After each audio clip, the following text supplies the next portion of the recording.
work life, the shop life, being a knife wife can kind of become all consuming because our men think about it 24 hours a day. Right. We think they're thinking about other women. No, they're thinking about what they're going to do next. No. Welcome to the Knife Wife podcast. I'm Suz, married to Bob Terzuola. This podcast is about couples who live, love, and work together. And it has little to do with knives.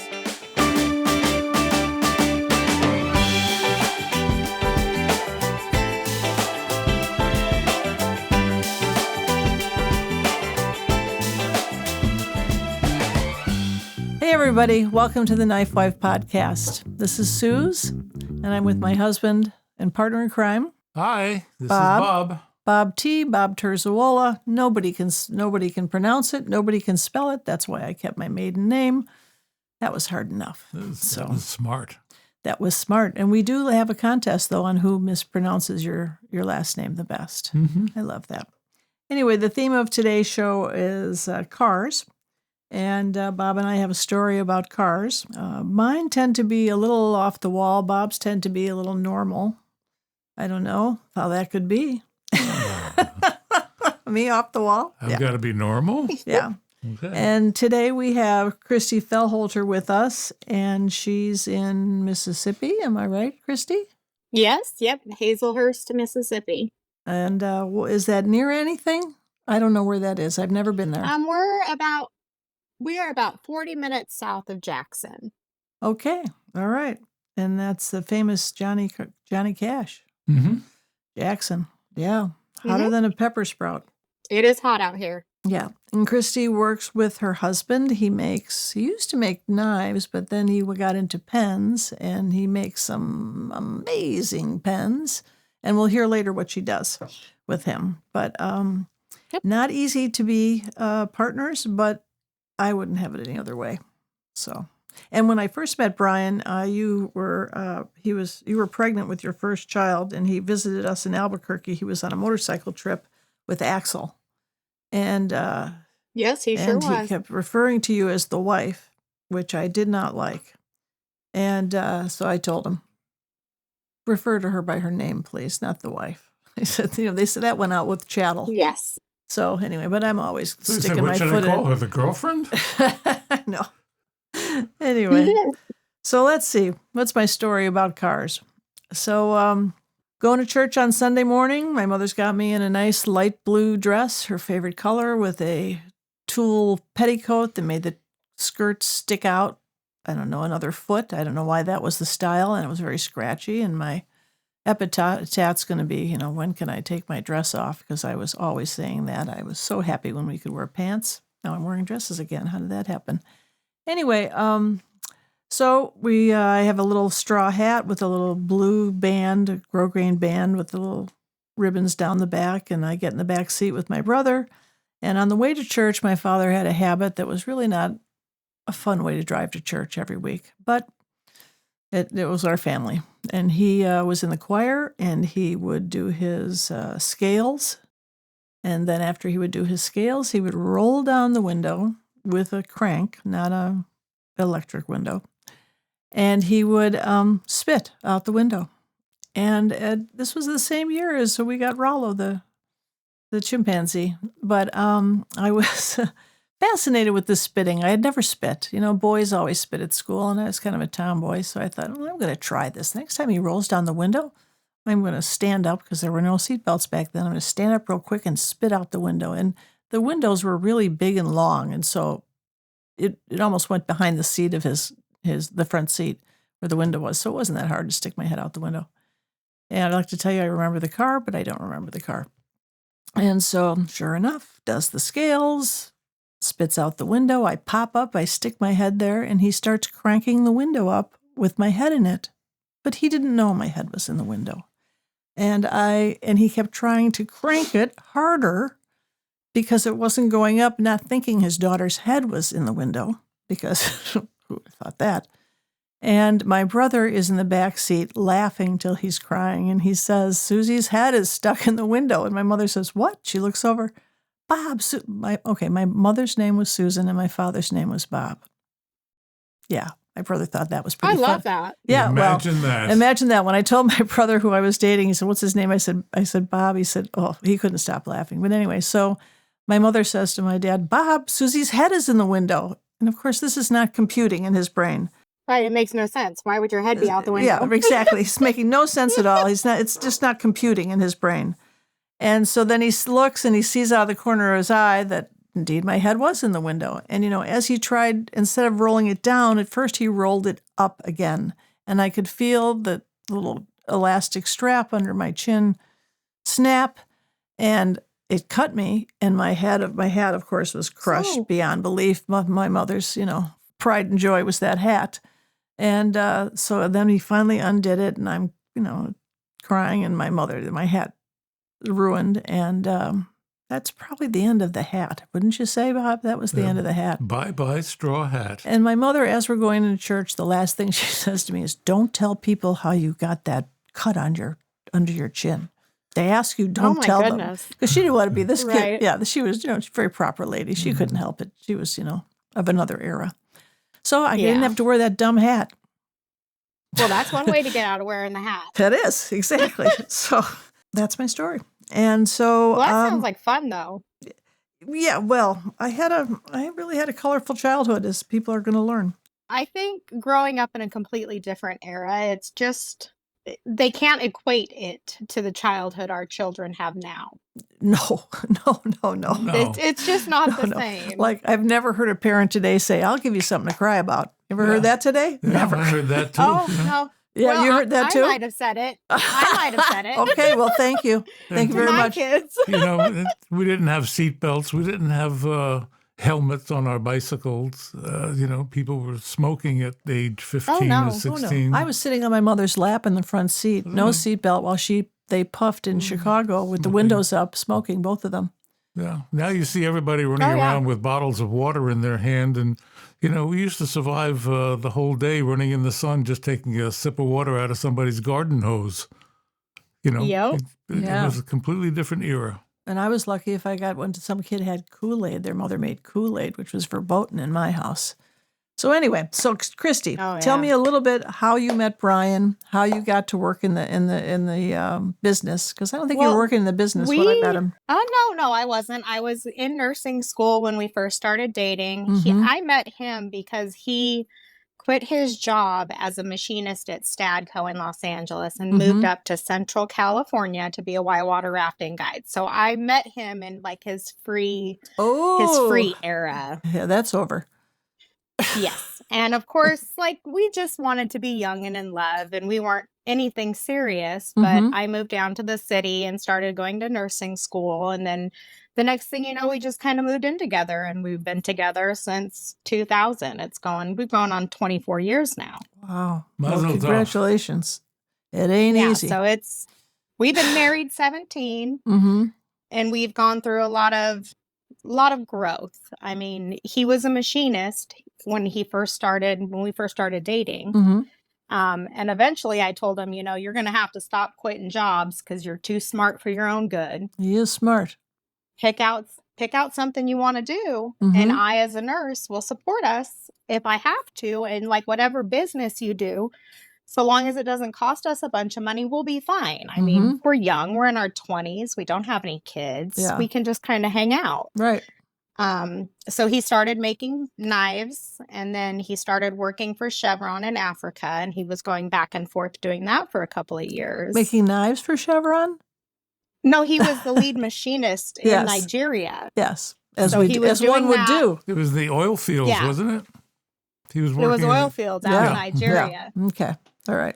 So he was doing that, which kept the knife business alive because he was just starting. Yeah. And then the next thing you know, the knives picked up. And then he invented the tie bolt. And when he started doing the tie bolt, we ran a Kickstarter, and it was one of the very first ones that ever got funded. Okay, explain that just a little bit. Tell us what a tie bolt is. Briefly. It's not a knife. The tie bolt no, it's not a knife. It's a bolt action pin. So it's got the bolt on the side that works kind of like a bolt action gun, but that discharges the ink. And we make them out of titanium. He's got copper and brass and mokutai and zirconium and all different kinds. Yeah, I have 2 of them. They sit on my desk like pieces of art. But now he has a little Hershey's Kiss thing he's making that you can put them standing up. Yep. So those are in my future because I have to have my pens standing up in those. They're pretty cool. Oh, absolutely. I need to send you some, Suz. Okay, well, I'm going to see you play. Don't send me some. I want to buy some. You guys have 2 kids and okay. Okay. But anyway, I will make sure we bring some to Blade for you. Okay, thank you. And so when did you actually start working with him? I officially stopped nursing April of 2013 because I had Alexa. Mm-hmm. We had Alexa. Mm-hmm. So having 2 kids meant he couldn't watch kids in the garage. Right. So so he's working out the garage. Started working. Yep. He was still in the garage. We leased a building at that time. Mm-hmm. And then I started doing the customer service and just kind of repairs, a lot of the sales for the dealers and such. Mm-hmm. But it was still very much him, all his cultured relationships that he's been building up for the last, because he was doing it for 10 years before I really stepped into the role of doing the customer service and the shipping and that kind of stuff. I saw a picture of you once many years ago that were like boxes were piled sky high and you had done all that fulfillment. I was just doing something similar myself and I'm like, what did I do wrong that I have to do this job? So anyway, I saw a picture of you behind all these boxes that you had just put together of pens or not. I don't know what you had in the boxes, but I was like, oh, lucky her. It was probably one of the nights we ran a sale and I do all of the shipping. So if we run a sale, I'll go in and I'll package everything up, label it all up and get it all shipped out. Mm-hmm. So you're working in the shop. You're working in the business after 10 years. Quit your nursing job, 2 kids. Yep. That's a lot to manage. That's a lot to manage. We got 2 kids, 4 dogs, 2 cats, and a snake. And a snake. Okay. What kind of snake? It's a ball python. Ooh, I really like snakes a lot. Yeah, she's beautiful. Well, just don't bring her to the show. I'm not a snake. I don't know why I'll tell you why I don't like snakes. My brother used to. We had a house up in Durham County that we used to go to, and he would collect garter snakes in the window wells of the house, and they would fall in there all day. And then he would put them in my bed and tuck the sheets in real tight and put the pillow in. They couldn't really get out. And so I would get in bed and they would bite me.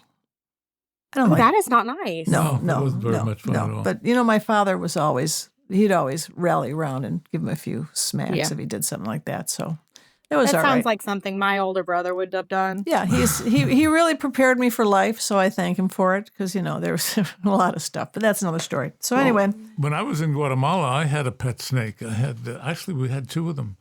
When I was by myself living in Patsun, I had That's why you were alone. A boa constrictor. That's why I was alone. That's why no one was living with you, Bob.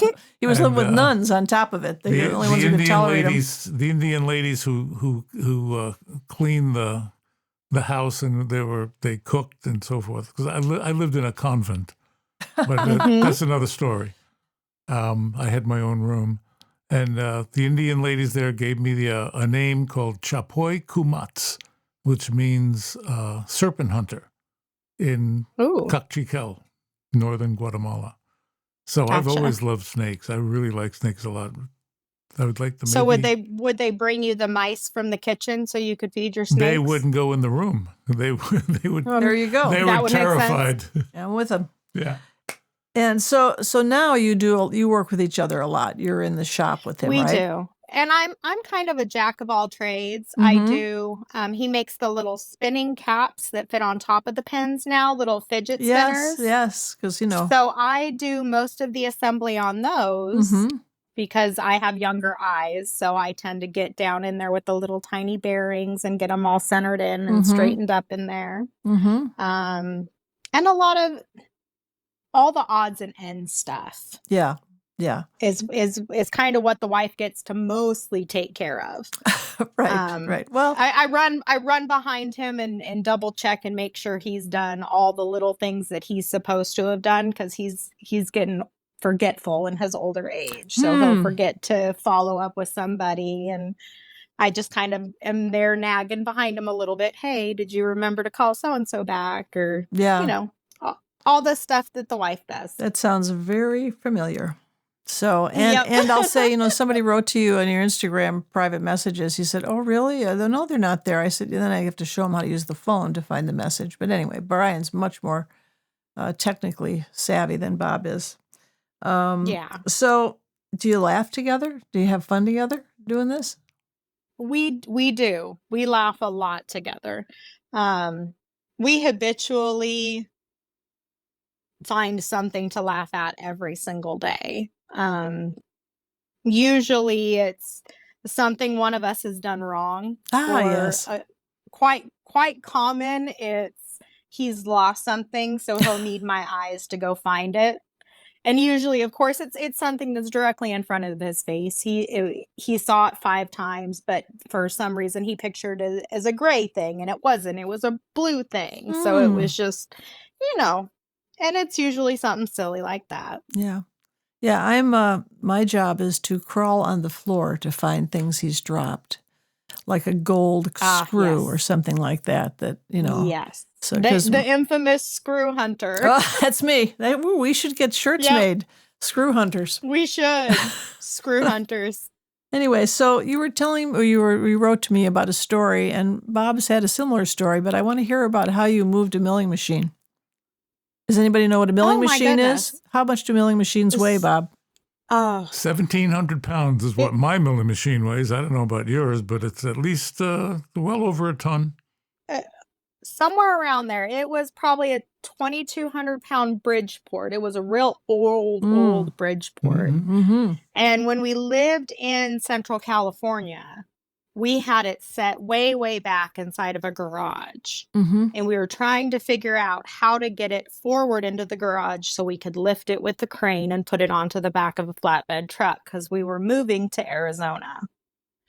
And of course, Brian's got these big machinery skates, and he's been trying to get it balanced on there for hours and hours and hours, and he just couldn't get it done. And he had moved it we had maybe got it moved 5 feet, and it just kept shifting and falling off these specialty machinery skates. Yeah. And I just kind of looked at him. I said, well, when we moved it in here, because he didn't even remember moving it into the building. Mm-hmm. I said, we had some old bar stock, and we just did like the Egyptians did. We put this old bar stock underneath it, and we rolled it forward and moved a bar forward and rolled it and scooched it and rolled it and scooched it, Egyptian style. Mm-hmm. And he, like, a light bulb went off in his head. He's like, oh my God, I do still have it. He had stuck it behind the garage so that when we did need to get it out of there eventually again, we had the stuff, but he had completely forgotten that that's how we got it in there. So you were his memory. I am his memory. I am legit his memory most days. Yeah, well, that's a great story. Bob has a couple stories. He used the same, and when we moved to California, our son Alex came out from Denver and helped Bob to set up the shop. And the milling machine had been brought in by a forklift, but it needed to be a foot more. You didn't like where it was, which, if you know Bob, we had an entire flagstone patio laid, and he went out there and said, "Oh, they're too far apart," and he moved every stone with the same method with a pry bar, and put them closer together because he had to Bob-ize those. But anyway, that's exactly how we moved our milling machine, just like you said, Cristie, with the bar stock underneath it and rolling it. And bar stock underneath it. It was the only way to do it, and I don't know why it took us so long to even think about doing it that way in the beginning. Yeah. So Bob, you had your milling machine, the same milling machine, but a different time, different shop. What were you telling me? You had to lift it up or something? The milling machine for me is just too low, sitting on the floor. So what I wanted to do was raise it up, actually about a foot. It was about a foot off the floor. So what I did, and I was by myself. This was in Santa Fe, and I just got a long pry bar, and I pried up one corner and put a 1-inch wedge underneath it, and went to the other corner and put a 2-inch wedge underneath it, and went to another corner and put a 3-inch wedge underneath it, and just inch by inch by inch raised the machine up, 1,700 pounds, raised it a foot off the floor.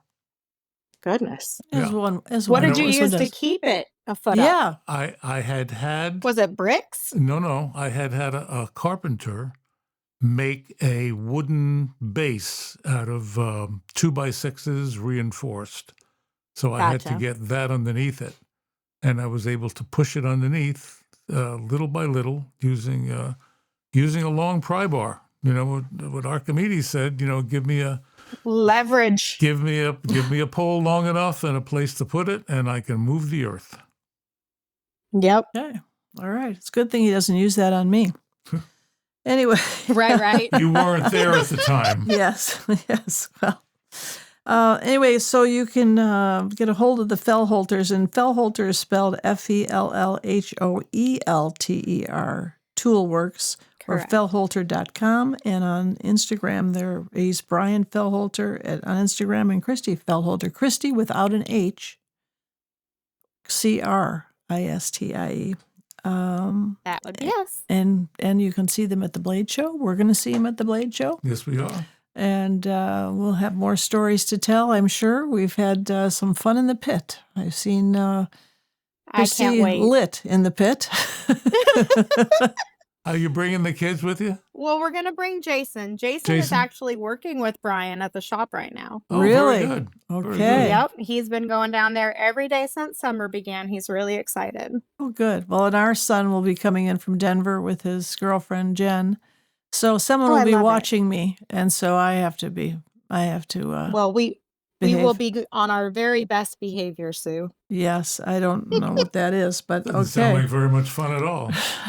It doesn't sound like us at all.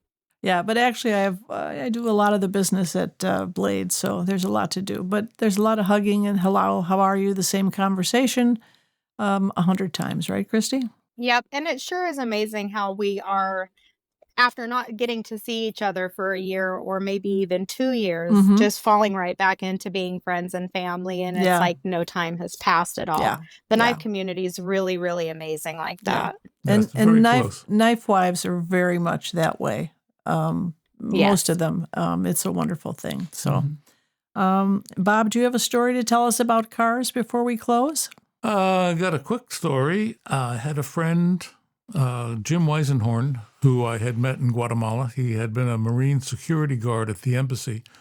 And when he left Guatemala and the Marines, he joined the Border Patrol.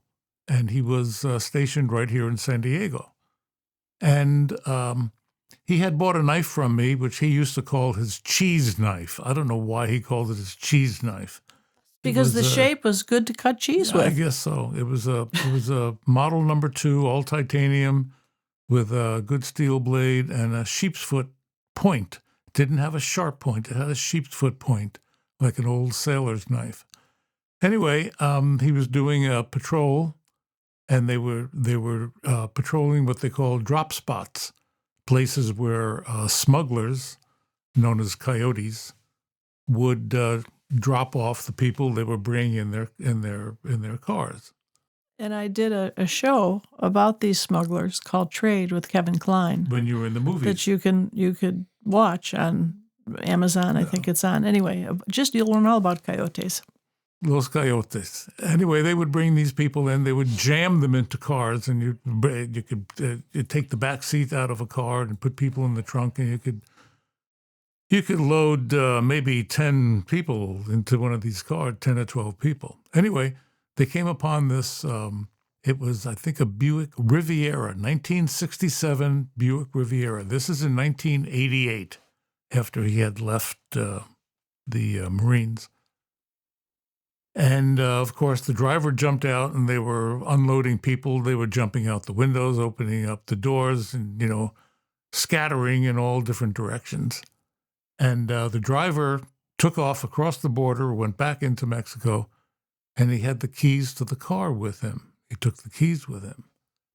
And they were trying to round up all these people, and they suddenly realized that there were people in the trunk.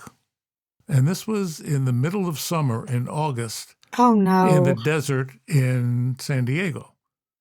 And he didn't have the keys. And they didn't have the keys. And Oh, my gosh. And what I thought when I was hearing this story, because he told us this story when I was with him, I thought he was going to go in through the back seat and try and go in that way, but they didn't do that. Didn't do that. The 1967 Rivieras were built. No, you couldn't really. You couldn't do that. It's like a tank. Not then. Yeah, exactly, like a tank. And they were built like tanks. These things. And he found a piece of angle iron off on the side of the road, and he tried to pry the trunk open, but he couldn't do it. So what he did is he got the knife that I made for him, and that piece of angle iron he used as a hammer. And he pounded that knife through the metal of the trunk and cut the lock out. Pounded it all the way around and cut the lock out and opened it up. And there were 6 people in the trunk. And he saved them from suffocation, basically, because they were dying in there. Well, yeah. It would have cooked them like an oven. It would have cooked them. And he kept that knife. That's horrible. He kept that knife on his duty belt until he retired in 2014. That's amazing, Bob. That's a great story. Yeah. I love that story. So. I've got a picture of it in my book. I've got a picture of the knife and his badge. That's that right. Is amazing. It's one of the stories in the middle. That's right. Now, he passed away 2 years ago from cancer, but he told me before he died that he was going to leave the knife with his niece, who cared for him when he was very sick. And she's got it now. Oh. Nice. That's good. So before we go, I asked you, what would you say to other couples who are working together, especially new couples, new business partners or whatever, working together? What advice would you give them? Or me? Oh, the only real advice I have is work life, the shop life, being a knife wife can kind of become all consuming because our men think about it 24 hours a day. Right. We think they're thinking about other women. No, they're thinking about what they're going to do next. No. It's all about what's going into the computer, what designs coming next, what clips coming up next, is to try and separate that. Make time for your spouse, make time to be a spouse, make time to be a couple and not so focused on the work aspect of it sometimes. Even if it means you have to pack everybody up and head off to the river like we did last weekend. With the dog, a stray dog, Yep. And we put everything away. We took the kids. We went down to the river and we had a good weekend at the river, just kind of relaxing and hanging out and just being us and being a family. Yeah. That's good advice, because I always say, my friend Dan Martell always says, nobody remembers the overtime you worked except for your children. Yes. And that's so true. So it's so important. All right. Well, thank you. It's been a wonderful Knife Wife chat. Thank you for having me, Sue and Bob. I sure look forward to it. I can't wait to see what you do with this podcast. I think it's amazing. Oh, thank you. Yeah. Well, people, I tell people, I can't do a TikTok dance, so this is what I'm doing instead. Well, I think you could do a TikTok dance. I don't know if we could do one, but anyway, yeah, I could probably do one. We'll see. Anyway, thanks. And we'll see you next time. Thanks for listening. If you like what you're hearing, please share this with a friend and subscribe where you listen to podcasts. Please support our efforts through Patreon at The Knife Wife, and for all Terzuola goodness, go to Terzuola.net. And remember, if you're not laughing, you're not living.